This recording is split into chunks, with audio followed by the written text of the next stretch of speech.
But our question here is, hello, I saw your video on Facebook about space and was wondering about that planet in Interstellar, why that planet in Interstellar would have such big waves.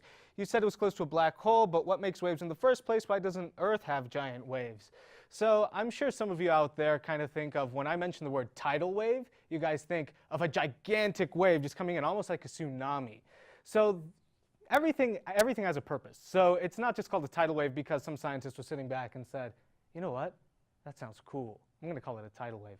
It's more along the lines of tides. So a tidal wave is supposed to be a huge wave that sort of balances the tides out. When you have high tide, you have more waves. When you have low tide, you have less waves coming in. And so tides are caused by two things, actually, the moon and the sun. And the whole reason for that is there's gravity pulling on the Earth from all over the place. And what happens is, since the water isn't really attached to the Earth, it's not attached to like the bedrock or anything, it can slosh around due to this gravity. And so the moon's pulling on it and it causes these tides to come in.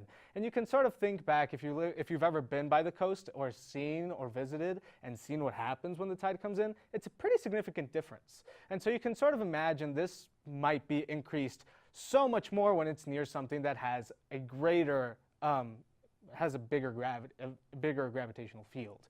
And that would be a black hole, the biggest gravitational field possible. So quite frankly, the water here, all that's happening is the black hole is pulling on it with such a great amount of force that it just causes this gigantic mountain of water to come down.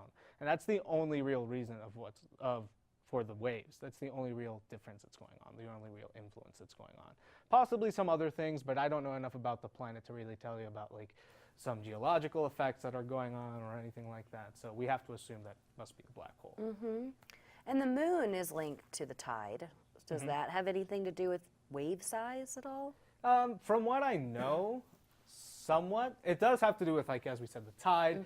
But as we know, as I've heard, depending on like where it is, the tides might be a little bigger and stuff like that. Of course, tsunamis and stuff like that have nothing to do with the moon. Right. That would be earthquakes and like other geological features, which is why I said we don't necessarily know. Maybe there was just some gigantic earthquake off in the distance, and that's why we had those gigantic waves. But considering that they seem to be constant, we have to assume likely tidal waves caused by a gigantic gravitational pull of black hole.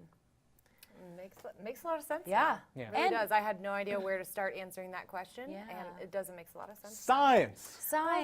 And it's cool when you can see things in movies and try to figure out, you know, the educational background of it. And did they do that right? Right. Or what, you know, did they think about the science behind it? Or for sure. Yeah.